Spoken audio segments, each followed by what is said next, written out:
네, 안녕하세요. 시작부터 첫 만남인데 조금 사고가 있었네요. 블로그를 통해서 몇 번 인사를 드렸었어요. 저희 동성갤러리 블로그에 가끔 블로그 포스팅을 했던 임태양, BJ 솔레일입니다. 만나서 반갑습니다. 벌써 5분 들어오셨네요. 반갑습니다. 첫 만남, 첫 시작, 첫 스타트는 늘 설레이는 것 같아요. 여러분, 오늘로써 이제 저희 갤러리에서 방송을 하는 4명의 BJ 중에 마지막을 저 BJ 솔레이를 만나게 되셨고요. 오늘 주제는 갑자기 이렇게 불쑥 시작하긴 그런데 현대미술이 왜 시작했는지에 대해서 이야기를 하려고 합니다. 사실 미술 이야기는 뭐라 그럴까요? 좀 접근하기 힘든 그런 분야 같아요. 다들 그러니까 미술관에 데이트를 하려고 하면은 뭐 예를 들어서 상황극을 하나 보여드릴게요. 예를 들어서 연인이 있어요. 연인 중에 여자가 먼저 이야기를 보통 꺼내죠. 오빠, 우리 미술관으로 데이트하러 가자. 그러면은 남자친구가 갑자기 표정이 굳습니다. 머릿속으로 이제 5만 가지 생각이 지나가죠. 현대미술 시간에 나는 그냥 낙서하고 잠들고 아니면 딴 공부한 기억밖에 없는데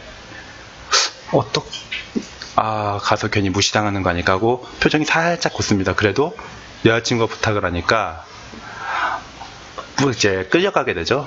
질질 소마냥 질질 끌려갑니다. 그래서 미술관에 갔어요. 미술관에 갔는데 딱 처음에 그림 앞에 딱 쓰게 됩니다. 네, 이런 그림. 이 그림에 딱 봤는데 막 뿌옇게 그려진 것 같기도 하고 색채는 아름다운데 누구 그림인지도 모르겠고 했는데 여자친구가 오빠 이 그림 알아? 막 그렇게 물어봐요. 그러면 이제 남자분이 눈도 안 좋은데 자세하게 캡션을 막 어두운 환경에서 보려고 노력을 하죠. 근데 안 보여요. 근데 막 르누아르 이게 누구야? 막 이런 식으로 이야기를 하다가 그러면은 다음 여자친구가 약간 실망한 듯한 그런 눈빛을 가지고 잠시만요. 캠이 너무 가깝다라고 하는데 잘 보이시나요? 아예 안 간다고요? 안 가는 사람도 있어요. 사실 그렇죠. 남자들 같은 경우에 미술 시간 하면 보통 잠든 기억밖에 없거든요. 자고 혹은 뭐 서양 미술사 하면 딱 그런 예를 들면은 그림은 보는데 뭔지 잘 안 보이는 그런 생각밖에 없다 보니까 미술은 좀 적당히 됐거든요. 그러다가 이제 다음 그림 앞에 딱 쓰게 됩니다. 예를 들어 이건 상황극이에요. 그 미술관 데이트하는 상황극. 근데 다음 그림 앞에 딱 쓰게 돼요. 딱 이렇게 풍경화가 나왔어요. 잠깐 라이브 캠을 끄고 이렇게 풍경화가 딱 나왔는데 이게 과연 잘 그린 것 같긴 하고 사실적이긴 한데 누구 그림일까라고 막 한참 고민을 하게 되죠. 근데 여자친구가 그 그림에 몰두하고 있는 사이를 틈타서 잠깐 너무나 지겨운 마음에 하품을 합니다. 하품을 하고서 눈물 살짝 나는데 여자친구가 딱 돌아봐요. 오빠 지겨워? 하고 물어보면서 그 눈빛에는 뭔가 경멸 같은 그런 눈빛이 딱 느껴져요. 내가 정말 무식하구나. 막 그런 게 탄로난 것 같은 그런 느낌이 들죠. 근데 사실 조금만 알아도 그 미술에 대해서 조금만 알아도 딱 이런 상황에서 멋있게 보일 수가 있죠. 예를 들어서 지금 보이는 이 그림이다 했을 때 꼬로라고 작가 알아? 라고 물어봤을 때 까미유 하고 딱 말해줄 수 있는 딱 그 한마디를 던짐으로써 마치 이름을 이야기해서 굉장히 친숙하게 보일 수 있는, 그러면서 나는 미술에 대해서 어느 정도 아는, 문화를 즐길 수 있는 사람이다, 그런 거를 말할 수 있는 그런 걸 생각을 하고 있어요. 사실 현대미술은 더불어서 미술이라고 하면은 제 생각은 그래요. 대중음악도 있고 스포츠 같은 경우에는 지금 방송에서 워낙 많이들 나오니까 다 친숙하게 접할 수 있는데, 미술 하면은 물론 지금 대중미술이라고 말할 수 있는, 굳이 말하자면 일러스트라든지 아니면 카툰, 만화, 그런 것들이 미술의 자리를 대체를 하고 있다라고 이야기를 할 수 있지만, 그것만으로는 미술이 가지고 있는 매력을 전부 표현하지 못하고 있다. 대중음악은 클래식 음악과 다르게 이미 대중들한테 많이 알려져 있고, 그리고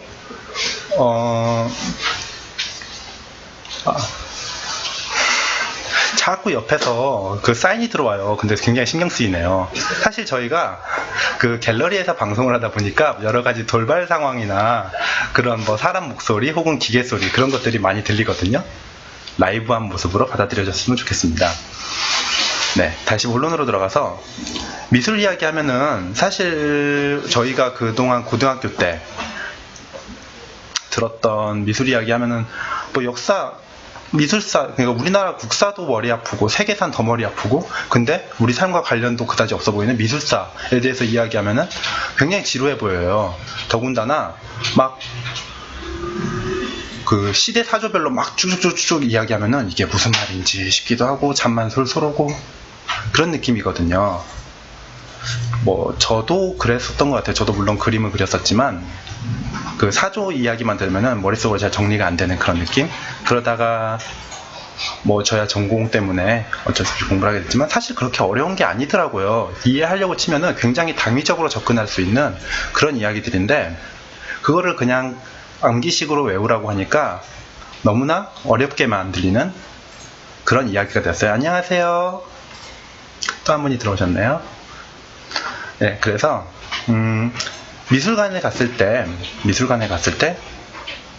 너무나 걱정이 앞서는 그런 일들을 조금이라도 줄여주고자 그런 마음에 이 방송을 준비했고요. 저는 그리고 더불어서 저희 갤러리도 전시를 이제 매해 한 번씩 예술의 전당에서 하고 있는데, 그때 조금 더 많은 사람이 찾아왔으면 좋겠다라는 마음에 사람들에게 현대미술이란 무엇인가, 왜 지금 미술이 이렇게 흘러왔는가, 그거에 대해서 이야기를 해보려고 이 자리를 준비했습니다.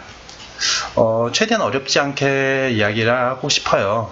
어차피 그렇게 어려운 것도 아니고 사람 사는 세상에서 일어나는 일이다 보니까 굉장히 다 이유가 있다. 왜냐면 화가, 여러분은 화가하면 어떤 생각이 떠오르시나요? 화가라면 그림을 그리는, 굉장히 어떤 의미에서는 좀 배고플 것도 같고, 어떤 식으로 돈을 벌고 먹고 사는지도 모르겠고, 분명히 그림 작품은 계속 나오는데 그 그림들은 고가에 팔리는데 그게 과연 다 화가의 돈일까? 그렇게 판매되는 금액들이 다 화가의 수중으로 들어갈까? 화가는 그럼 부자일까? 여러 가지 생각들이 들죠. 그런데 화가도 제 생각에는 하나의 직업이다. 직업이라는 거는 말 그대로 돈을 버는 수단이겠죠. 물론 그림이라는 게 우리가 편의점 가서 무언가를 사는 것처럼 그렇게 쉽게 사는 그런 건 아니에요. 그림 같은 경우는 굉장히 고가이기도 하고, 그리고 그만한 투자 가치를 가치를 해주는가, 그거에 대한 생각도 많이 들겠지만, 사실 그림이라는 건 일종의 문화 가치를 소장하고자 하는 사람들은 사겠고, 그냥 보기만 해도 기분이 좋아지는 그런 매체겠죠. 저도 사실 별로 긴장을 안 한다고 생각을 했는데 카메라 앞에 막상 서니까 조금 긴장이 되긴 하네요. 그래서 자연스럽게 풀어보겠습니다. 예, 감사합니다. 계속 공부해 주시고. 그래서 처음 이야기를 시작할 거는, 사실 그러면 화가란 어떻게 먹고 사는가에 대해서 조금 이야기를 해야 될 것 같아요. 예를 들면 먼 옛날까지도 아니고 16세기 르네상스라든지 17세기 왕정 때만 하더라도 사실 화가들이 그렇게 먹고 사는 거에 대한 부담은 없었을 것 같습니다. 물론 당시 화가들 같은 경우에는 중에 뛰어난 사람들, 예를 들면 뭐 루벤스니 뭐 여러 가지 작가들은 왕이나 귀족들의 후원을 받았잖아요. 그러니까 그냥 그들이 원하는 그림, 뭐 예를 들면 왕의 초상화, 혹은 뭐 신화, 혹은 전설에 관련된 이야기, 그런 것들을 이야기해주면, 그런 것들을 그림으로서 표현을 하고 그런 것들을 그림으로 담아내면 사람들이 너무 좋다, 반갑다, 이런 이야기가 있구나 라고 너무나 큰 감동을 느끼는 거죠. 예를 들면 옛날에는 활자, 구텐베르크가 금속 활자를 발견하기 전만 하더라도 사실 그 인쇄를 하기는 굉장히 어려웠고, 사람들에게 무언가 이야기를 들려주는데 그림만 한 게 없었잖아요. 딱 보는 순간 아름다움과 함께 이야기를 전해주니까. 물론 그 그림은 평민을 위한 건 아니었습니다. 그 귀족들을 위한 것들이었는데,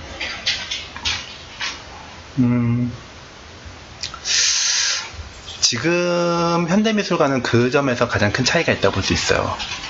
아까 전에 이야기했지만 당시 화가들은 귀족들이 그려달라는 것만 그려주면은 먹고 사는데 지장이 없었어요. 그런데 여기서 말할 현대미술이 등장하게 되는 첫 번째 계기가 이제 등장을 합니다. 이야기를 이어나가다 갑자기 중간에 훅 이야기해서 그렇지만, 사실 이 시간은 수업 시간은 아니었으면 좋겠어요. 제가 뭐 강의를 할 정도의 그런 능력이 된다는 생각도 해본 적도 없고, 그냥 자연스럽게 채팅창으로 이야기를 나누면서 이런 것도 있구나, 여기서 궁금하다, 이거는 뭘까 라는 생각을 품으면서 자연스럽게 이야기해 주시면은 답변할 수 있는 그런 식으로 진행을 했으면 좋겠습니다. 제일 먼저 현대미술과 과거미술의 속성은 비교를 해보면, 과거에는 무슨 주의, 무슨 사조, 무슨 이야기 뭐 해가지고 딱딱딱 왠지 형식이 다 비슷비슷한 그런 식으로 이야기가 진행이 되는데, 요즘 현대미술 뭐 예를 들면은 누가 있을까요? 데미안 허스트, 혹은 뭐 그 YBA 소속 작가들, 혹은 뭐 우리나라 작가들도 있고, 그림 스타일이 너무나 천차만별적으로 달라요. 그 하나하나가 다 각가지 모습들을 가지고 있다고, 어느 딱 현대미술이랑 어떤 속성을 지니고 있다라고 말하기 힘들 정도로 너무나 산산이 흩어져 있는데, 과거 미술하고는 그게 다르다는 점이죠. 과거 미술 같은 경우는 아까 이야기했듯이 왕이나 귀족들의 지원을 받으면 됐었으니까 그들이 원하는 그림을 그렸고, 팝아트가 생각나신다고요? 앤디 올, 아니면은 로일 리히텐스타인, 뭐 그런 작가들이 유명하죠. 유명한데, 과거에는 뭐 특히 이제 바로크, 로코코만 하더라도 충분히 딱 어느 정도 미술을 많이 보신 분들이라면 그런 스타일이다 라고 아실 수 있을 거예요. 그런데 화가들의 밥벌이 수단에 가장 큰 변화가 찾아와요. 당시 미술의 중심이라면 당연히 프랑스겠죠. 프랑스에서 가장 큰 일이 하나 있었습니다. 예를 들면은 그림으로 먼저 보여드릴게요. 그림으로 먼저 보여드리면, 자, 그림을 딱 보면은 이게 어떤 일이구나 라고 딱 감이 오시나요? 이게 조금 로딩하는데 시간이 걸리죠. 이 그림은 프랑스 대혁명, 1789년에 일어난 프랑스 대혁명을 보여주는 그림입니다. 보면은 지금 막 이 작품 제목이 스토밍 오브 더 듈레리 팔레스 온 10 어거스트 1792년 이라는 작품인데요. 자크 베토라는 작품의 작품이에요. 말 그대로 1792년 8월 10일에 있었던 그 대혁명 중에 전쟁 때 모습을 보여준 그림입니다. 사실 여기서 작품 이름이요, 어려워요. 스토밍 오브 더 듈레리 팔레스 온 10 어거스트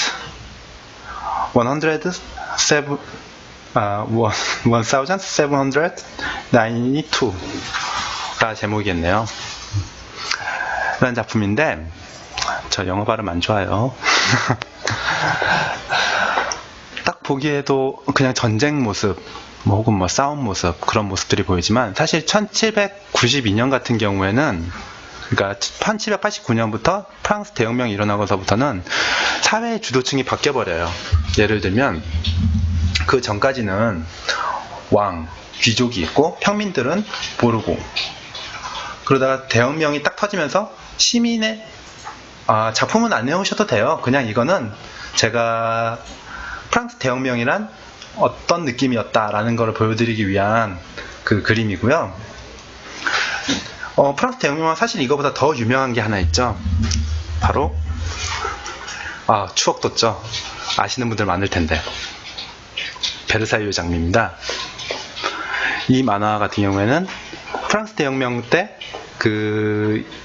있었던 그 마리 앙뚜아네트 그리고 오스칼 다들 기억하시죠? 네, 그때의 이야기를 만화로 재구성해가지고 담은 작품이에요.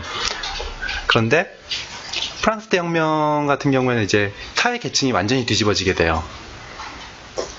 예를 들면은 왕 귀족은 몰락해버리고, 심지어 루이 16세 같은 경우에는 목이 잘리죠.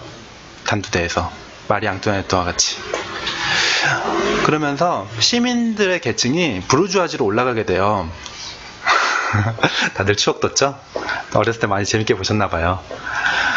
근데 이 사건이 정말 크게 중요한 이유는 세계사 시간 아닐까? 뭐 사건의 진행 같은 경우에는 뭐 그렇게 크게 중요하지 않고요.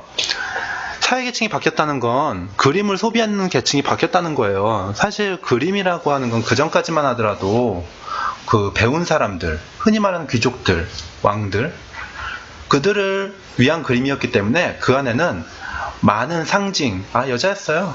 네, 기억하시죠? 오스카는 여자였습니다. 왕들, 귀족들이 그들의 원하는 그림에는 이미 그들은 고등 교육을 받았기 때문에 많은 상징을 담아내도 되고, 딱 어떠한 특징적인 걸 그리면 이게 누구다를 알 수 있었어요. 예를 들어서 머리 기르고 수염 기른 빨간 옷을 입은 남자다. 그럼 그건 예수님이고, 파란 옷을 입은 여자다. 그럼 그건 그 성모 마리아인 거예요. 혹은 막달라 마리아도 가끔 파란 옷을 입고 있던 걸로 기억을 하는데, 그런 식으로 다 심볼, 즉 상징이 정해져 있어요. 제우스 하면은 풍성한 수염에 번개 모양 지팡이, 뭐 아르테미스 하면은 활과 달, 뭐 그런 식으로 다 상징이 있고, 그들이 원하는 그런 신화적인 그림을 그려줬을 때 상징을 보고 이게 누구다를 바로 유추할 수 있었거든요. 그런데 이게 대혁명을 겪으면서 시민 계층이 바뀌어버리니까 대중들한테 그 그림들이 딱 공개됐을 때 대중들은 교육을 받지 못했어요. 그래서 아무도 모르는 거예요. 그 그림을. 이게 뭐지? 이게 뭘 그린 거지? 잘 그린 건 같은데 이게 이야기하고 있는 게 뭘까? 한마디로 그 작가들이 그리고자 하던 메시지가 하나도 전해지지가 않는 거예요. 그러다 보니까 잠시만요. 1793년에 사실 그리고 루브르가 개방됐어요. 이거는 이제 다들 잘 모르시는 일일 텐데, 1793년이면 프랑스 대혁명이 끝나고 나서 이제 정부가 바뀌고 제1공화정이 시작됐을 텐데, 대중들을 위해서 루브르가 딱 개방이 됩니다. 루브르는 왕궁이다 보니까 수많은 미술품들, 수많은 작품들이 딱 그 안에 자리를 하게 되는데, 사람들이 봤을 때는 그게 이해가 안 되는 거죠. 그러면은 부르주아지들도 사실 상공업자들이지만 그렇게 문화적인 교육 수준이 높은 사람도 있고 아닌 사람도 있었겠죠. 근데 작가들의 입장에서는 내 그림을 이제 누구한테 팔아야 되는가 라는 생각을 하게 되는 거겠죠. 내 작품은 누구를 위한 걸까? 그리고 혹시나 루브르요. 루브르 가보면은 좋죠. 루브르에는 정말 많은 딱 대혁명 이전까지의 작품들이 모여 있습니다. 여기서 한 가지 재밌는 사실을 이야기하고 싶은데요. 자, 이 그림 아시나요? 이거는 외젠 들라크로와 발음이 갑자기 안 좋네요. 외젠 들라크로와의 1830년 작품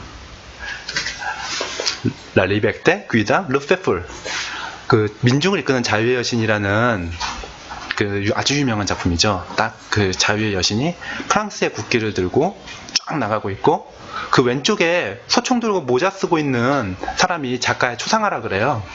저 얼굴이 바로 그 작가의 얼굴입니다. 그런 식으로 넣었는데, 사실 프랑스 대혁명 하면 이 그림을 너무나 많이 써요. 너무나 많이 쓰고, 이게 마치 프랑스 대혁명 때 있었던 일인 것처럼 이야기한, 예, 드라크로와 맞아요. 외젠 드라크로와. 예, 낭만주의 작가고요. 나중에 낭만주의는 이제 좀 이따 말씀을 드리게 될 거예요.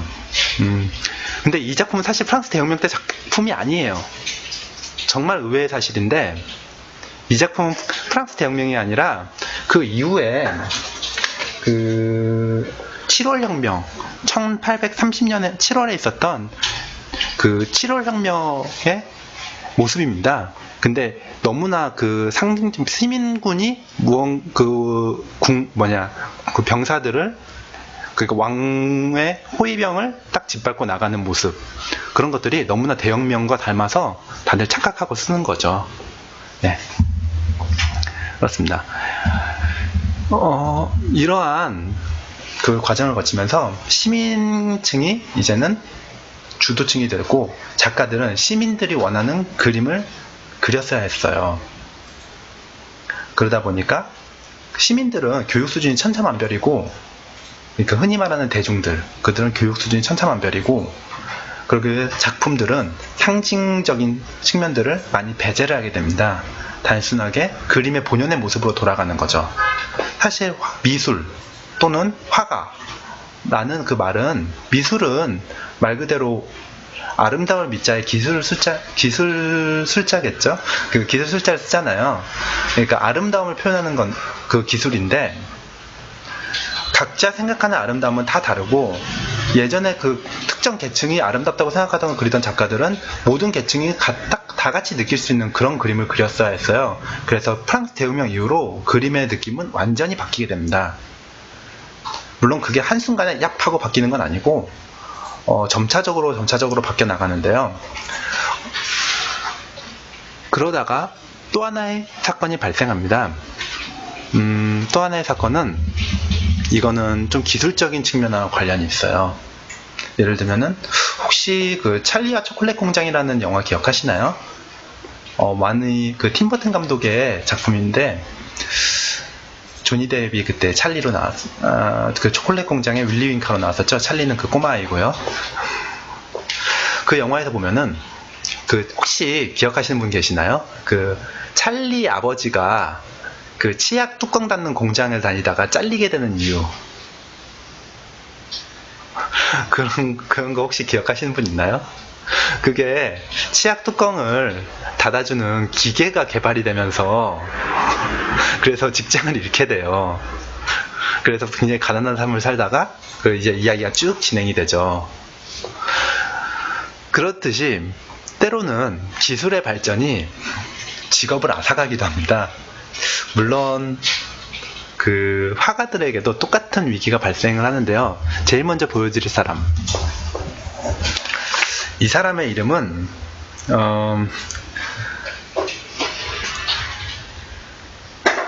지오반니 바티스타 델라 포르타 라는 사람입니다. 이름 어렵죠. 지오반니 바티스타 델라 포르타. 이 사람은 사실 16세기 사람이에요. 1535년부터 1615년까지 살았는데, 이 사람 같은 경우는 그 흔히 말하는 우리가 지금은 모두 하나씩 가지고 다니는, 너무나 필수적으로 가지고 다니는 그 매체의 가장 원형을 개발한 사람입니다. 그 매체는 바로 카메라입니다. 지금 다들 핸드폰에 하나씩 다 들고 다니죠. 하지만 이 당시만 하더라도, 그러니까 16세기 이제 막 르네상스 시작되고 그때만 하더라도 이미 그 카메라 옵스큐라라고 부르는 그 기술이 나왔어요. 그 이미 훨씬 예전에 아리스토텔레스부터 사용했다는 그 표현이 있는데, 직접 도구로 만들어서 사용했다라고 그 공인되어 있는 사람은 그 지금 말씀드린 지오반니 바티스타 델라 포르타, 이 사람입니다. 그러다가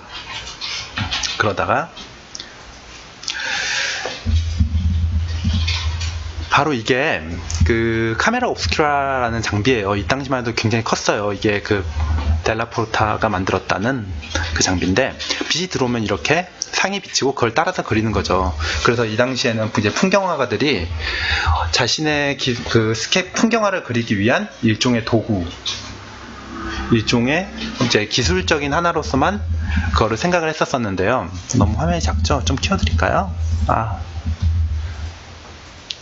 네, 잘 보이시나요? 네, 이런 식으로 빛이 들어와서 이렇게 그리고 있는 겁니다. 이 당시만 해도 그렇게 화가들에게 이게 나의 밥벌이를 앗아가다니, 이게 나의 기술을 빼앗아가다니 라는 느낌은 아니었고, 어떻게 보면은 약간은 그 그림을 위한 도구 중에 하나일 뿐이었죠. 네, 카메라 맞아요. 그런데 자, 드디어 나왔습니다. 문제의 인물. 이 사람은 요셉 리세포르 니엡스라는 사람이고요. 1765년에서 1833년까지 산 사람이에요. 근데 이 사람이 드디어 음판 인화술을 개발합니다. 그거를 1826년에 개발을 하는데, 이때만 하더라도 이제 상을 찍어서 음판에 투영시키면 20시간이라는 시간을 거쳐서 그 풍경이 완성이 돼요. 그렇게 나온 사진이 바로 이겁니다. 굉장히 뿌옇고 굉장히 좀 이게 사진이야 라고 싶을 정도의 굉장히 아리송한 그림인데, 사진인데 당시 사람들한테는 충격이었죠. 아니, 화가가 그림을 그리지 않아도 이렇게 상이 생긴다, 상이 나온다. 안녕하세요. 뭘 찍는 건지 잘 모르겠죠. 이게 그 당시에 이제 풍경화예요. 그 20시간 동안 걸려가지고 이 음판에 새긴 건데, 그런데 그 20시간이나 걸린다는 건 사실 예를 들면 인물을 찍으려고 하면 인물이 20시간 동안 가만히 있어야 인물화를 찍을 수 있다는 거예요. 그래서 당시 26년까지만 하더라도 그렇게 카메라라는 기술이 임팩트가 있는 기술은 아니었어요. 그런데 이 다음에 나오는 사람, 굉장히 코스염이 인상적인 아저씨입니다. 과학시간 같죠? 굉장히 과학시간 같네요. 근데 때로는 기술이 전혀 예상치도 못하게 다른 누군가들의 직업을 조금 힘들게 할 수 있어요. 그 찰리 아버지처럼요. 이 사람은 루이 자크 망게 나게르라는 사람인데요. 이 사람은 니에스와 협력을 하면서 나중에 1833년에 다게르타입이라고 부르는 음판 인화술을 개발하면서 8시간이었던 그 인화 시간을 20분까지 줄여버려요. 20분까지 줄이니까 지금 여기 보이는 본인의 사진 자체도 사진으로 찍은 거죠. 누가 그린 게 아니에요. 그러니까 당시 그 유명한 화가들, 막 정말 그 이름 딱 대면은 이 사람하고 이야기할 수 있는 화가들이 아니라, 그 일반 화가들은 먹고 사는 게 이제 사람들 초상화 그려주고 혹은 뭐 이쁜 풍경 그려다가 팔고 그렇게 먹고 살았는데, 아니 이젠 더 이상 초상화가 필요가 없어지는 거예요. 사진 하나만 탁 찍으면 끝나버리는 거예요. 예를 들면은 이게 바로 그 다게르타입으로 찍은 사진입니다. 짧은 시간이 걸리다 보니까 좀 더 상이 정확해졌고요. 좀 더 그 선명해졌다라고 해야 될까요? 딱 보면은 이게 드디어 이제 사진의 모습을 띄기 시작하는구나, 그런 느낌이 들어요. 자, 그러다가 심지어는 1835년, 네, 여기 계신 분도 딱 사진작가들은 사진의 느낌이 나죠. 이분의 이름은 윌리엄 헨리 폭스 탈봇이라는 영국 그 사진가인데, 이분 같은 경우에는 드디어 음판이라는 금속에 이제 새기는 것을 종이에 입혀서 드디어 현재 사진의 원형과 같은 이런 종이에다가 인화를 한 그런 사진이 등장하기 시작합니다. 당시의 화가들한테는 정말 충격이었다고 해요. 말 그대로 그 찰리 아버지처럼 어느 날 갑자기 툭 하고 나온 발명품이 밥벌이를 확 뺏어간 거예요. 근데 이게 아까 전에 연도를 따지고 보면 1789년에 프랑스 혁명이 터지고 나서 불과 한 30년, 40년 후에 이런 기술까지 나오니까 화가들이 그 순간적으로 공황에 빠져버리는 거죠. 아, 그러면은 우리는 무엇을 그려야 될까? 우리는 어떻게 먹고 살아야 될까? 그리고 앞으로 나는 무엇을 해야 될까? 라는 여러 가지 생각들에 빠지게 됩니다. 그래서 나온 사조들은 그때부터 정말 다양한 타입의 그림들이 폭발적으로 발전을 하게 돼요. 그 전까지만 해도 뭐 바로크, 로코코, 계몽주의, 신고전주의 하는 뭐 그 일종의 아카데미즘 같은 그런 사조들이 쭉 진행이 됐다면 그 다음부터는 화가들의 본격적인 밥벌이가 시작되는 겁니다. 네. 밥벌이는 늘 어렵죠. 늘 어렵죠. 지금 아마 화가들도 여러 가지 생각이 있을 거고요. 저도 예전에 그림을 그렸을 때는 비슷한 생각을 했었고요. 그래서 이제부터 여기까지가 이제 현대미술에 등장하게 된 가장 큰 계기였고, 여기서 하나 더 그 현대미술이 등장하게 된 계기가 하나 있는데요. 자, 이분 잘생긴 미남이죠. 잘생긴 미남이에요. 존 카프란드라는 사람인데요. 이분 때문에 풍경화가 엄청나게 발전을 했다고 말할 수 있습니다. 왜일까요? 딱 보기에는 어떤 거를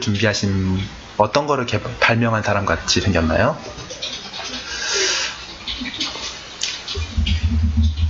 먼저 정답을 보여드리면, 잠깐 기다려볼까요? 이 화면이 나올 때까지. 자, 보이시나요? 이게 어느 정도 버퍼링이 걸리는지 제가 지금 아직 감이 잘 없어서 어느 정도를 기다려드려야 더 편하게 보실 수 있을지가 조금 잘 모르겠어요, 사실. 바로 이거, 튜브 물감이 드디어 나왔습니다. 이게 1841년인데요 그 전까지는 야외에서 그림을 그리려면은 돼지 염통으로 축구공도 만들었다고 하던데, 참 다용도로 쓰이는 곳이 많은 거죠. 돼지 염통으로 그 물감을 담아서 밖에 나가서 송곳으로 푹 찔러요. 그러면 이제 물감이 막 새어나오잖아요. 그걸로 막 그림을 그렸는데, 그게 잘 찌르면 상관이 없는데 잘못 찌르면 팍 터져가지고 막 뒤집어 쓰기도 하고, 당시엔 또 물감값도 진짜 비쌌어요. 이거는 딱 갑자기 다른 얘기일지 모르지만, 그 물감 중에 정말 비쌌던 물감은 금보다 비쌌다고 합니다. 대표적인 예가 울트라마린이라는 유화 물감인데요. 당시에는 이렇게 막 지금처럼 물감을 사서 쓴다기보다는 그 재료를 갈아서 그 용매에 넣어서 썼어요. 근데 그 울트라마린의 재료가 이집트에서 나는 보석이에요. 청금석으로 알고 있는데, 보석을 갈아서 물감을 써야 되다 보니까 그 값은 정말 뭐 밑도 끝도 없이 엄청나게 비싼 거죠. 금보다 비쌌으니까요. 그런데 그 이후로 이제 물감도 다양하게 개발이 되고 하면서, 물론 그 값이 많이 떨어지기도 했지만, 무엇보다 저 튜브형이 다니면서 튜브형 물감이 나오면서 사람들이 저것만 들고 가서 밖에서 자유롭게 그림을 그릴 수 있게 된 거죠. 그렇게 해서 인상주의가 등장할 수 있었습니다. 인상주의에 대해서는 제가 지금 시간을 보니까 아마 오늘은 말씀드리기가 어려울 것 같아요. 일단은 다음 시간 정도에는 아마 말씀드릴 수 있겠다 싶은데 모르겠네요. 갑자기 막 이런 개발하는 것들 막 이야기 나오니까 너무나 막 수업 시간 같죠. 막 졸린 것도 같고. 그런데 이것들이 아까도 말씀드렸지만 1789년부터 1841년까지 다 일어난 일들이에요. 아, 인상주의요? 인상주의는 많은 사람이 좋아하죠. 그 색채, 특히 여자분들이 참 좋아하죠. 왜 인상주의일까요? 임프레셔니즘. 그 작품, 모네 작품 때문에 그렇게 됐죠. 그건 나중에 다음 시간에 설명해 드리도록 하고요. 일단은 이 물감의 개발까지가 당시에 미술사를 뒤흔들 만한 사건이었다 라고 생각할 수 있겠습니다. 자, 그러면 왜 이제 현대미술이 이 모양이 됐는지에 대한 가장 초석들을 놓았어요. 하나, 프랑스 대혁명, 그 다음 사진의 발명, 세 번째 튜브 물감의 등장. 이 세 가지를 토대로 그 이후에 미술들이 어떤 것들이 나왔는가를 보겠습니다. 지금 예술의 전당에서 오르쉐 미술관전을 하고 있죠. 오르쉐 미술관 같은 경우에는 그 파리에서도 그 예를 들면 루브르 박물관이 대혁명 이전의 그림들을 모아놨다. 그럼 오르쉐는 대혁명 이후의 그림들, 그러니까 흔히 말하는 18세기, 19세기의 그림들을 모아놓은 곳인데요.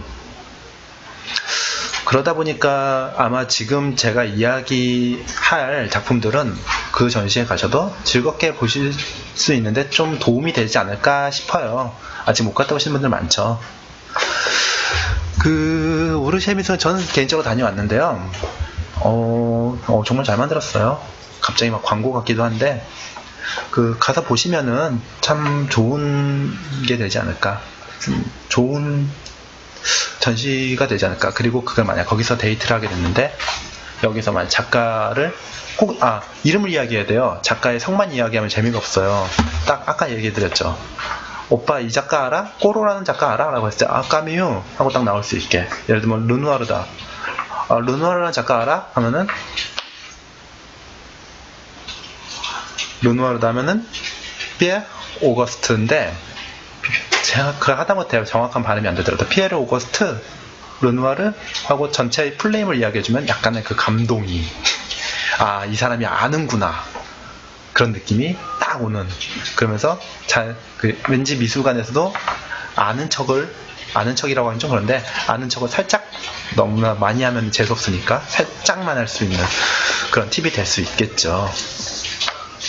그래서 그 전시를 보는데 좀 도움이 되지 않을까 라는 생각을 합니다. 그래서 본격적으로 이제 이야기를 해보면, 이 작가는 누굴까요? 아까 잠깐 이야기를 했었죠. 그 외젠 들라크와라는 작가입니다. 당시 초상화 작가들을 가만히 보고 있으면은 잘생겼죠? 당시 화가들 참 잘생겼죠? 부럽네요. 네, 부럽죠? 미화시킨 걸까요? 외젠 들라크루아예요. 네, 총 들고 있던 사람 기억하시네요.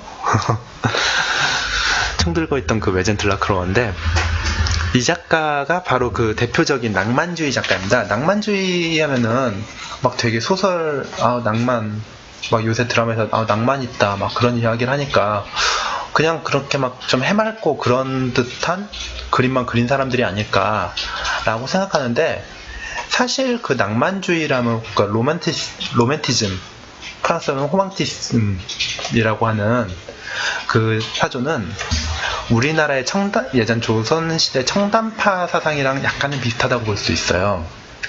예를 들면 사회가 어지러워요. 복잡해요. 정권이 뒤집혔고요.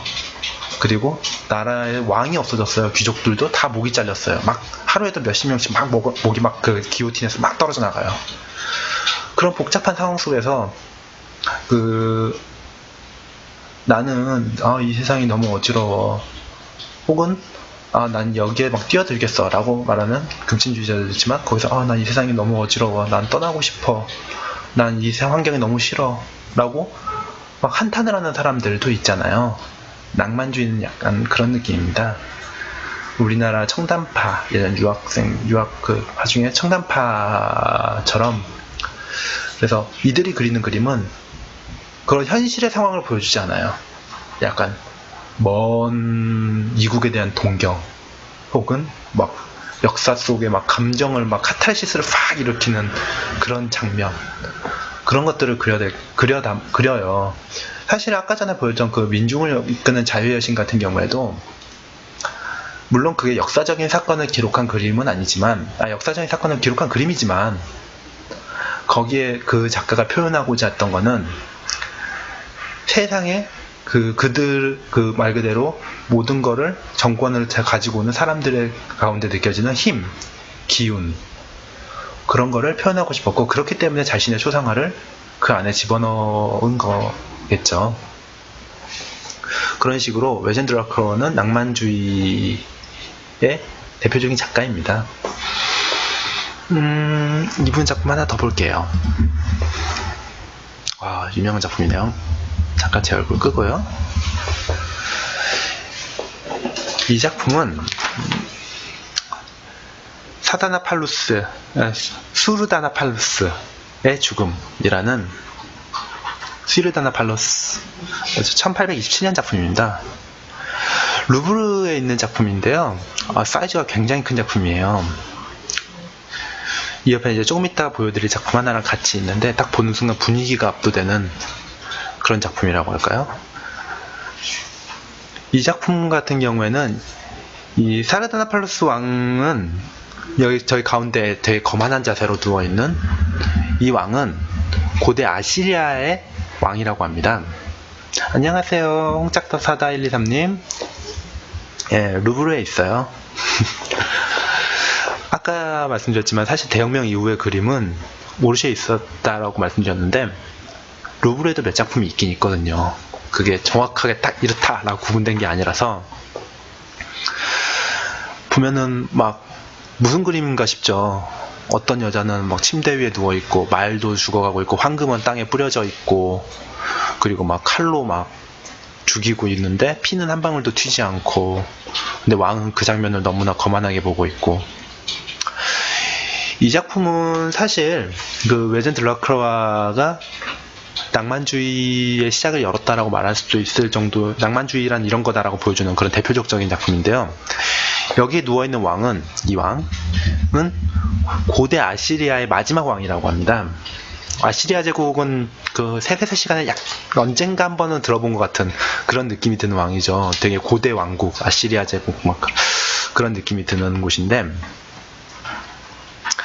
이 왕이 마지막이 되니까 내가 가지고 있는 모든 것들을 남한테 뺏기기 싫다, 모든 거를 다 불태우고 가겠다, 다 죽이고 가겠다, 내가 소중하게 생각하는 모든 것들을 다 가지고 가겠다 라고 마음을 먹고,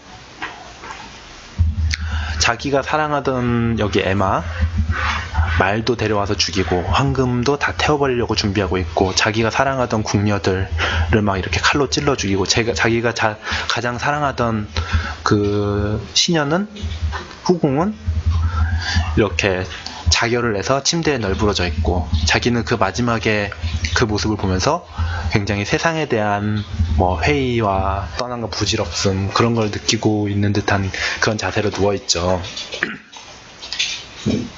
이상하죠. 근데 옛날부터 왕들은 좀 그런 거 있었던 것 같지 않아요? 그 막 순장 그런 거 보면은 자기가 갈 때 막 다 데리고 가잖아요. 막 우리나라도 막 몇백 명이 죽은 순장을 한 그런 분묘도 발견되고 그러는데, 사람의 욕심이란 참 그런 거 같아요. 지금으로서는 이해할 수가 없죠. 최소한 혼자 죽지, 말 그대로. 진짜 저희 어머 귀요미님 말대로 혼자 죽지 왜 다 같이 가느냐, 그렇게 생각할 수 있는데, 뭐 당시에 거대한 제국을 다스리던 왕이니까, 어떻게 왕의 마지막 이제 그 몰락기에 나온 왕이니까 그런 생각을 품을 수도 있다라고 생각이 듭니다. 이렇게 드라큘라 같은 경우에도 이 장면은 역사적인 기록을 한 거지만, 사실 이분이 표현하고자 했던 거는 이 그 상황 속에서 느껴지는 감정의 폭발, 혹은 그 카타르시스, 그걸 표현하고자 했어요. 그래서 인물들의 동작도 굉장히 역동적이고 화면 구도, 배치 그런 것들이 처음부터 끝까지 다 계획적인 그런 하나의 작품으로서 그렇게 명작의 반열에 오른 작품입니다. 좀 잔인한 작품이죠. 그리고 이 작품 같은 게 사실 피가 튈 만도 한데 피는 한 방울도 그려져 있지 않아요. 그렇기 때문에 좀 더 감정이 더 크게 느껴지는 그런 작품이지 않나 싶습니다. 이분은 얼굴이 잘은 보이지 않네요. 왜 이분들은 사진이 아니냐면 사진기는 이후에 개발이 됐으니까요. 이분은 테오도르 제리코입니다. 테오도르 제리코, 영어식으로 발음하면 그렇게 되겠죠. 테오도르 제리코인데 뒤에 해골도 보이고 자기 자화상인데 굉장히 뭔가 좀 분위기가 무겁다라고 할까요? 독특하게 생겼다고요? 조금 벌다 코가 길죠. 네, 코끼리. 네. 근데 이거는 본인 그 자화상이니까 본인이 그렇다라고 생각하는 걸 수도 있고, 눈도 몰렸고요. 세상에나. 이분의 그림을 하나 소개해드리면, 이분도 정말 낭만주의 하면 딱 떠오르는 작가입니다. 이 작품, 너무나 유명한 작품이죠. 메두사의 뗏목이라는 작품이에요. 이 작품이 1819년 작품인데요. 네, 이 작가입니다. 이 작품도 역시 루브르에 있어요. 1819년 작품. 아까 전에 이름 얘기했는데 못 들으셨나봐요. 제리코 맞습니다. 네. 낭만주의 작가고요. 이분 같은 경우에는 굉장히 요절을 했어요. 1791년에 태어났는데 1824년 32살의 나이로, 32살 맞죠? 33? 34. 네, 산수가 좀 약하네요. 34의 나이로 요절을 해요. 그 이유가 사실 뭐 여러 가지 설이 있는데, 이 그림, 이 1819년에 나온 이 메두사의 뗏목을 그리기 위해서, 여기 보면은 막 시체들 이렇게 널브러져 있고, 여기는 뭐 살아있는 사람도 있고, 이 그림을 그리기 위해서 시체 안치소를 정말 자기 집처럼 드나들었다고 해요. 그러다 보니까 당시 뭐 위생환경 뭐 그런 거 생각해보면 뭐 좋진 않았겠죠. 정말 좋진 않았겠죠. 근데 그래서 병에 걸렸다고 해서 병에 걸려 죽었다고 한 설도 있고, 그리고 뭐 다른 뭐 매독이니 뭐 그런 걸로 죽었다는 설도 있고, 너무나 그 설이 많습니다. 그런데 이 작품 같은 경우에는 1816년 7월 2일 날 메두사호 조난사고라는 게 있었어요. 그 시대에 너무나 큰 사건이었기 때문에 사람들이 딱 이 그림을 보는 순간 제목을 읽지 않아도 이게 그 메두사호에서 있었던 일이구나 라고 바로 느낄 정도의 그림이었다고 합니다. 그 메두사호 조난사고는 간단하게 말씀드리면, 메두사호라는 그 아프리카 식민지 개척을 위한 배가 떠났는데 선원이 총 400명이었는데 그 선장이 그 당시에 막 식민지를 개척하면은 돈을 엄청나게 번다는 막 그런 이야기들이 있었거든요. 그러니까 나도 한번 해보자 하면서 그 고위 관료한테 돈을 찔러줘가면서 그 선장이랑 그 선원을 자기네들 그 정말 실력도 없는 그런 사람들이 딱 맞고 식민지로 떠나게 됩니다. 근데 언제나 불행은 그런 방심을 하다 오잖아요. 그 400명을 싣고 떠난 메두사호가 중간에 조난을 당해요. 조난을 당하는데 그 중에 구조선 6척으로 절반 정도의 사람, 한 200명 정도는 살아났는데 나머지 149명? 네, 149명은 자기들이 탈 수 있는 배가 없으니까 그 배의 잔해들로 막 급하게 막 바다 위에서 뗏목을 만들어가지고 표류를 하게 돼요. 처음에는 많은 사람, 그 149명이 살아있었는데 나중에 그 15일 동안 표류를 했을 때, 뭐 근데 말 그대로 자네들 위해서 표류를 했는데 뭐가 있겠습니까? 먹을 것도 없고 식수도 없고 주변에 다 바다 짠물이고 말 그대로 굶어 죽는 와중에서 정말 그때 막 기록에 의하면 죽은 사람의 시체까지도 먹었다라는 그런 이야기까지 있어요. 그런 막 정말 극한의 상황에서 15명이 생존해 있었고, 그러다가 그 15일이나 표류를 하는 후에 그 옆에 우연히 지나던 아르기스호에 의해서 오로지 딱 10명, 15명 중에 5명은 죽고 10명만 생존을 하게 됩니다. 이 작품은 딱 보시면 아시겠지만 그 생존자들의 모습이에요.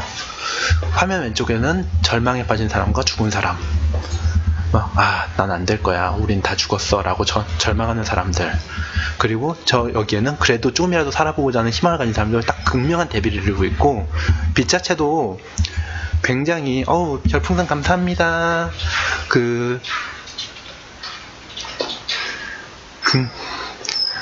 극명한 대비를 이루고 있는 그런 작품인데, 이거야말로 그 당시 상황, 그 극한의 상황에서 느껴지는 휘몰아치는 감정을 생생하게 표현한 그 작품이죠. 사실 이 작품도 굉장히 커요. 기다리셨나요? 리액션? 이런 거? 기다리셨나요? 슬프긴요. 슬픈 거 없어요. 사실은 그때 BJ 로지님이 너무 꽃미남이라고 소개를 하셔가지고 다들 너무 기대하고 들어오셨을지도 모르는데, 네, 그냥 평범하게 생겼습니다.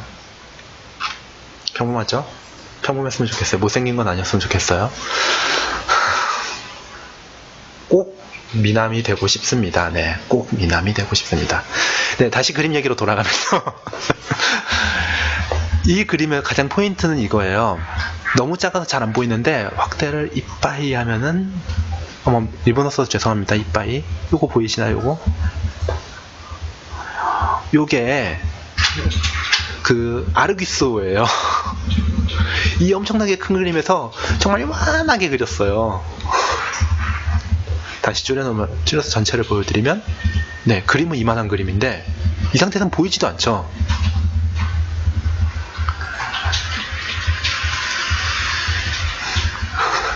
예, 일본어 정말 미안해요.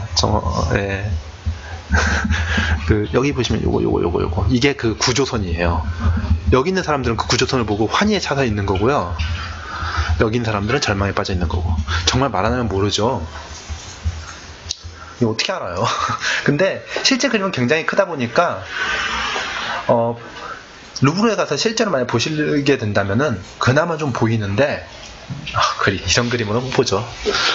네, 낭만주의 작가를 한 명 더 소개해드릴게요. 이분,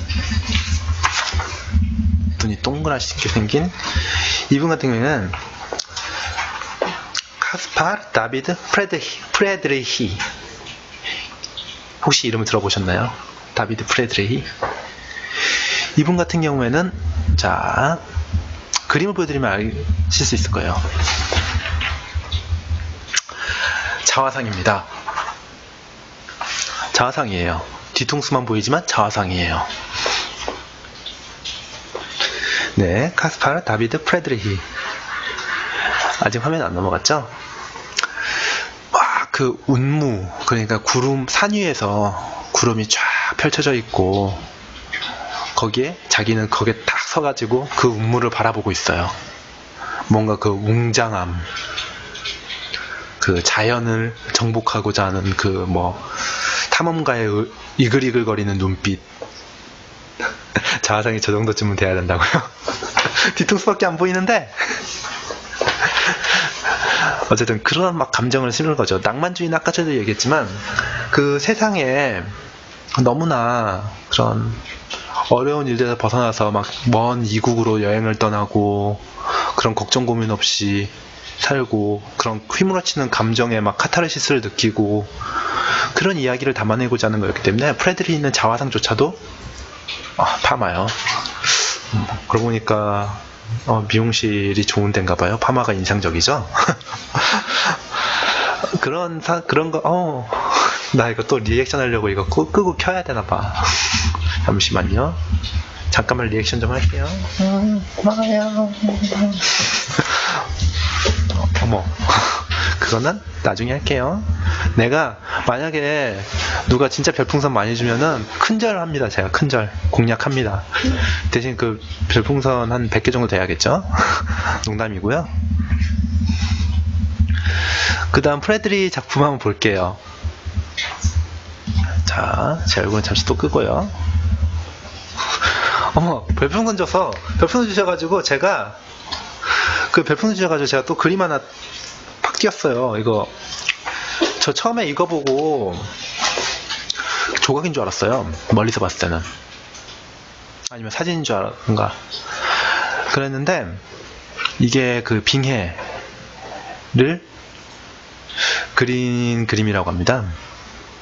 여기 보시면은 이게 빙산 막 있잖아요. 빙산인데 이 그림의 포인트는 여기에요. 여기. 배가 하나 난파했죠. 사실주의 아니에요. 낭만주의예요.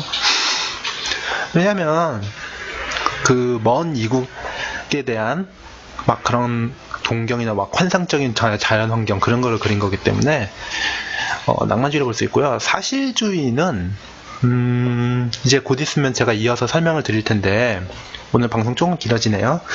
설명을 드릴 텐데 사실적으로 그래서 사실주의는 아니죠. 사실적으로 그린 거 치면은 예전 바로크나 로코코 그 이전에 르네상스 같은 경우 이미 충분히 사실적이었어요. 심지어는 그리스만 가더라도 사실적인 조각이잖아요. 그 사실주의는 그런 느낌하고는 약간 다르다 라고 말씀드리고 싶고요. 특히 이 프레드리 작품 같은 경우에도 너무나 사실적으로 멋지게 그려낸 작품이지만 이거는 먼 곳에 대한 아니면 놀라운 자연환경에 대한 동경을 담아내고 있어요. 왜냐? 당시는 아까도 얘기했지만 프랑스 혁명이나 그런 걸로 너무나 어지러운 사회였기 때문에 너무나 복잡한 사회였기 때문에 이렇게 담아냈다. 떠나고 싶죠. 왜 우리도 그렇잖아요. 너무나 막 현실적으로 너무 힘들면은 막 떠나고 싶잖아요.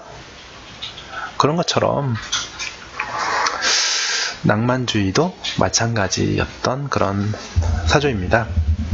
그래서 낭만주의 작가들 많아요. 생각보다 굉장히 많은데 너무 낭만주의를 이야기하려면은 다음번 하나를 완전 잡아먹을 정도로 너무나 많은 이야기들이 나올 수 있고, 그리고 오늘 사실 주제는 미술관에서 쫄지 말자가 주제입니다. 그래서 조금이라도 제가 아까부터 작가의 플레임을 말씀드리고 있지만 뭐 기억하라고 말씀드릴 수는 없을 것 같아요. 대신 혹여나 기억나는 사람이 있다면 그 전시를 가서 딱 그 작가 작품을 봤는데 하고 본명을 이름을 성을 이야기하는 게 아니라 이름을 딱 이야기할 수 있는 그걸 도와드리기 위해 이렇게 방송을 준비했거든요. 그러니까 오늘은 약간 개괄식으로만 들어갈게요. 낭만주의는 정확하게 말하면은 대혁명의 반동으로 나온 대혁명 때문에 등장한 사조라고 볼 수 있어요. 왕이나 귀족들은 이런 것보다는 이제 신화나 그런 걸 담아내도 충분히 같은 교육을 받은 사람들이니까 같은 걸 느낄 수 있지만 일반 서민들은 아니잖아요. 그냥 딱 봐서 놀랍다, 멋있다, 위대하다 이런 얘기가 나와야 말 그대로 그림을 팔아먹잖아요. 그러니까 나온 거고 얘기할 수 있을 것 같다고요? 그러면 전 오늘 방송 성공한 거죠.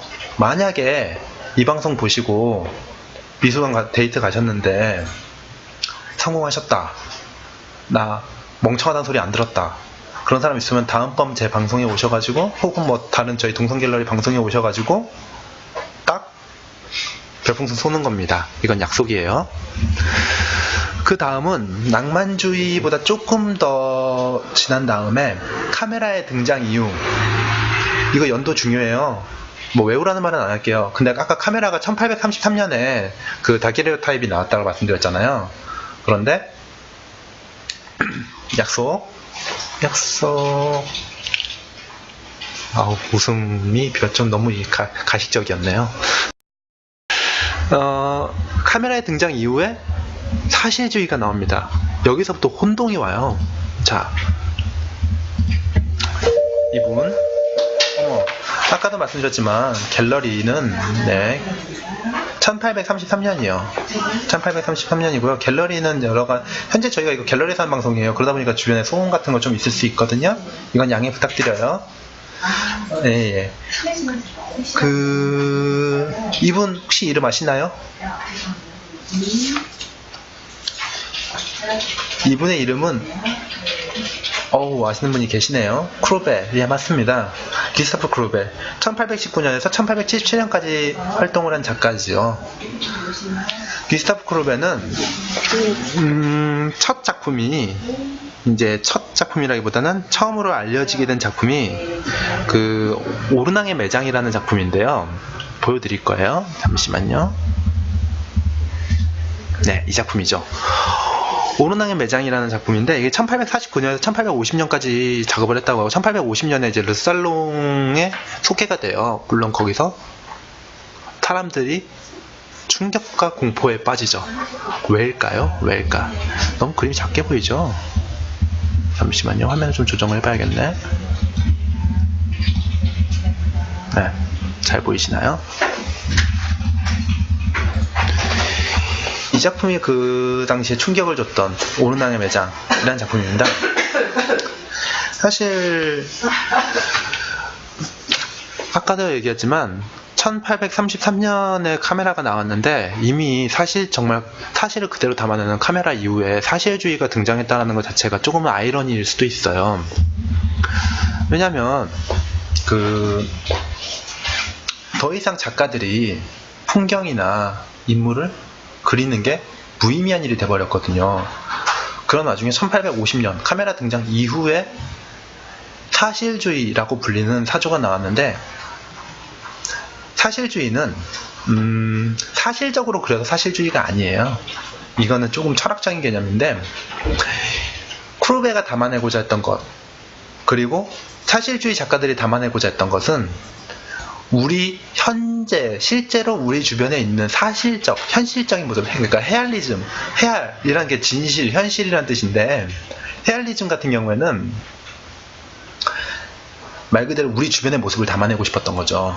근데 그래서 정말 이 오르낭의 매장이라는 작품에서는 이게 누가 죽은 건지, 언제 죽은 건지 알 수가 없어요.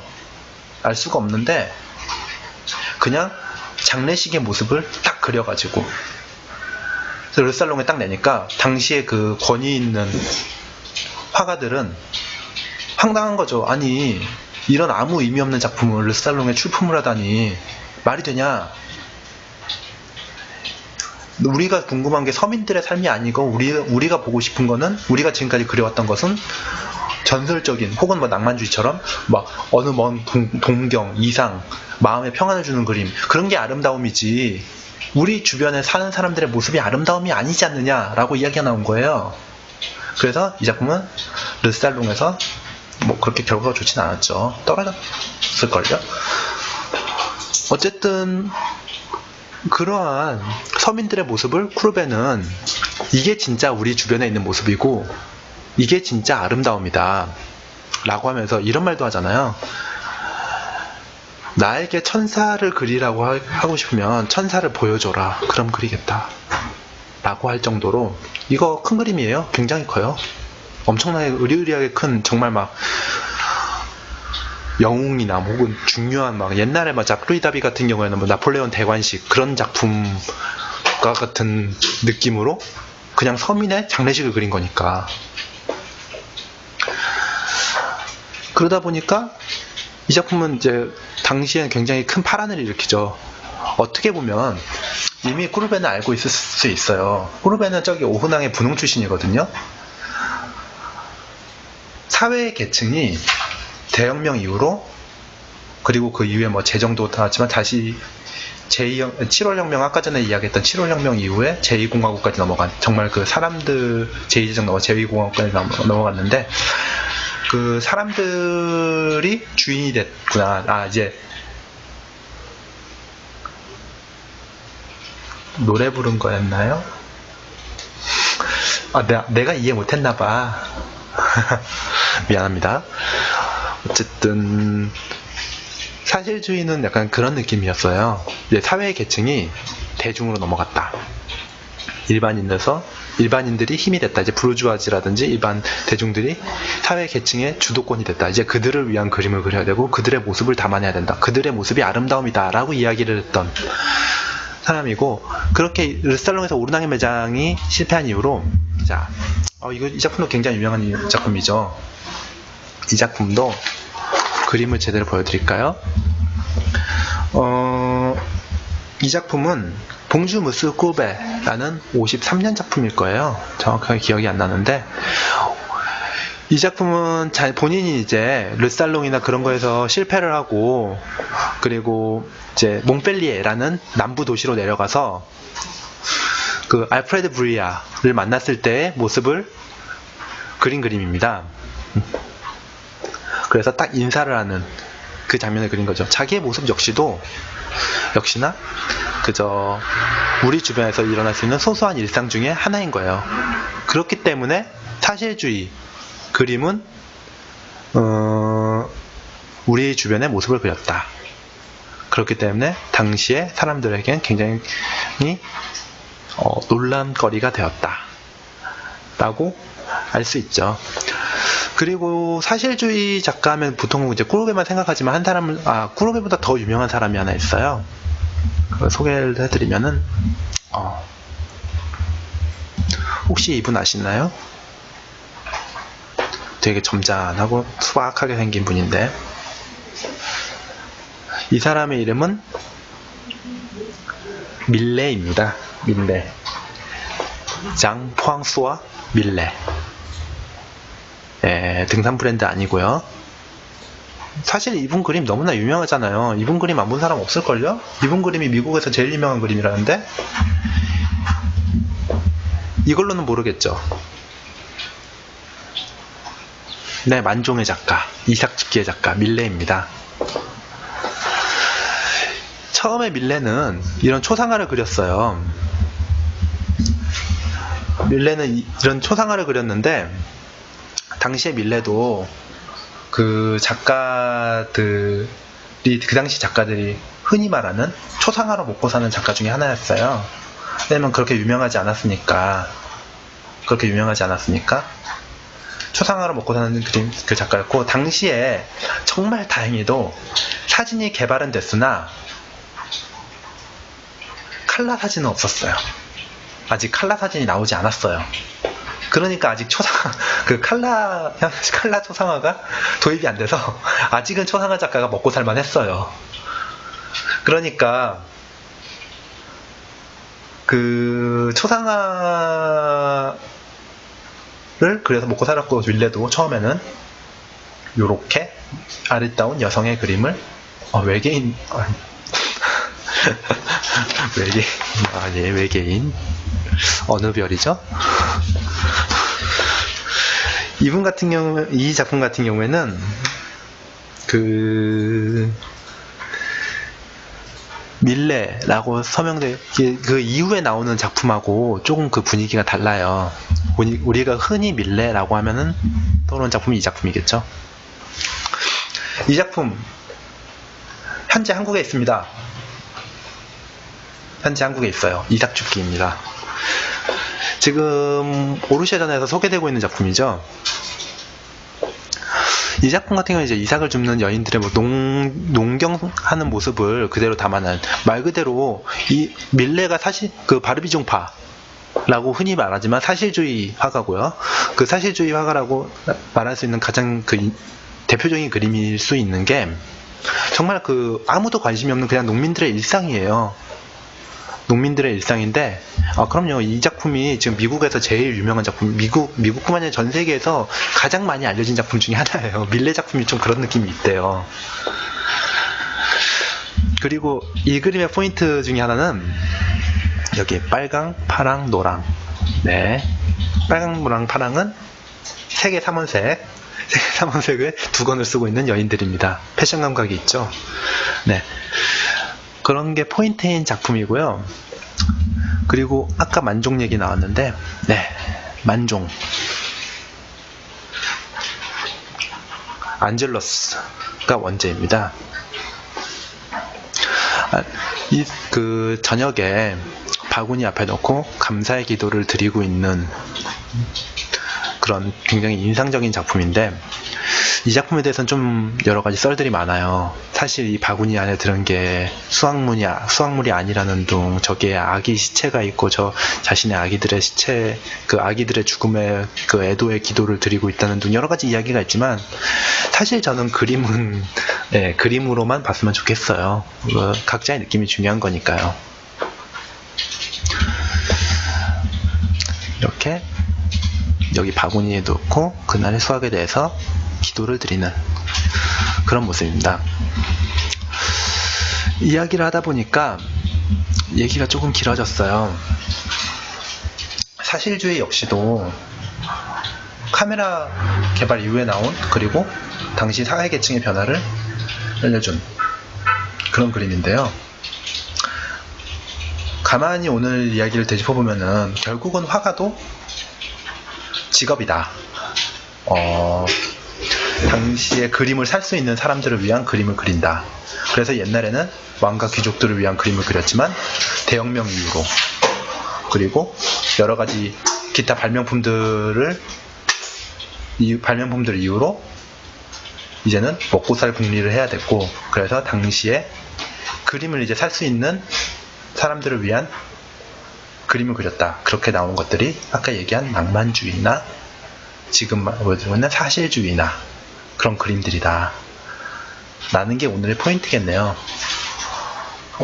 그리고 이제 다음 시간에 이야기를 하겠지만, 인상주의부터는 본격적으로 현대미술로 속하는 단계가 돼요. 계속 주시면 나 이제 뭐 할까? 뭐 했으면 좋겠어요? 보고 싶은 거 있어요? 아까 큰 절은 제가 100개라고 했습니다. 농담이고요.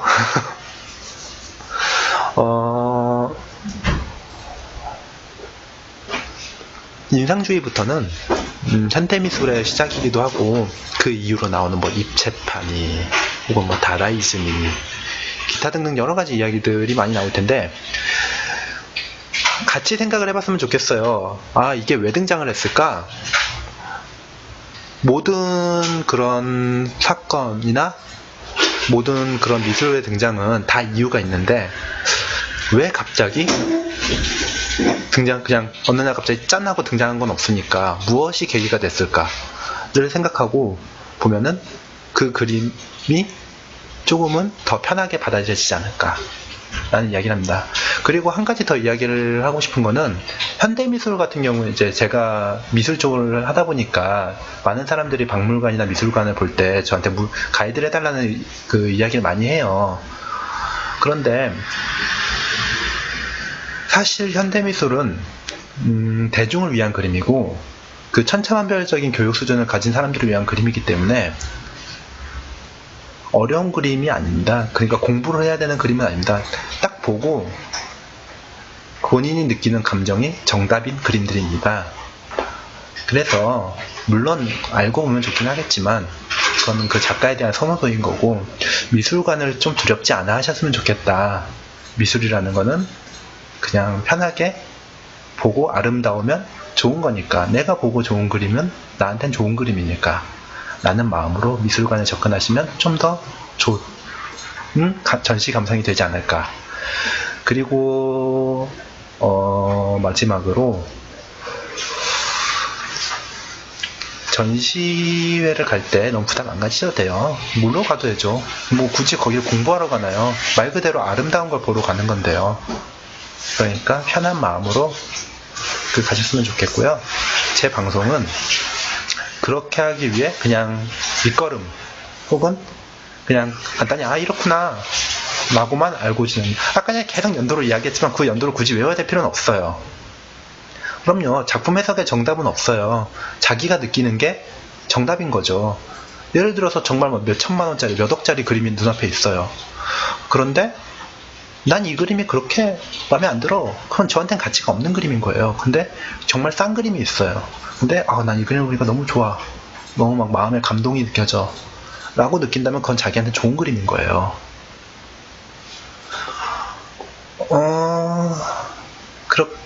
의미에서 이 방송은 그냥 그런 분들을 위해서 어떻게 보면은 그림이 두려운 분들을 위해서 조금이나마 편하게 다가가기 위한 그냥 가이드라인, 왜 그 미노타우로스 미궁을 빠져나오게 하는 그 아리아나의 실타래처럼 그냥 그거 잡고 그냥 따라오면은 이런 느낌이구나, 이런 흐름이구나 정도만 느낄 수 있는 그런 방송이었으면 좋겠습니다. 그리고 그러니까 내일 방송 예고를 하면요. 자, 내일 처음 방송이었죠. 우리 BJ 캐시님 첫 방송은 이하나님하고 같이 방송을 했는데요. 그때 당시에 방송 폭발적이었어요. 정자 이야기였죠.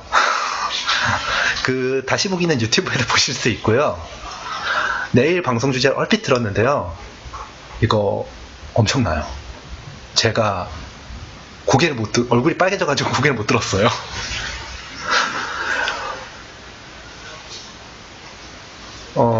기대하셔도 좋습니다. 내일 주제는 첫 글자가 슈라고 합니다. 네, 엄청나요. 기대하세요. 그러면 저는 오늘 길었네요. 내일 1시에요. 내일 오후 1시인데 그 BJ 캐시님의 방송 기대해 주시고요. 저는 오늘 여기서 줄이겠습니다. 저는 다음 주 수요일날 뵐게요. 안녕히 계세요.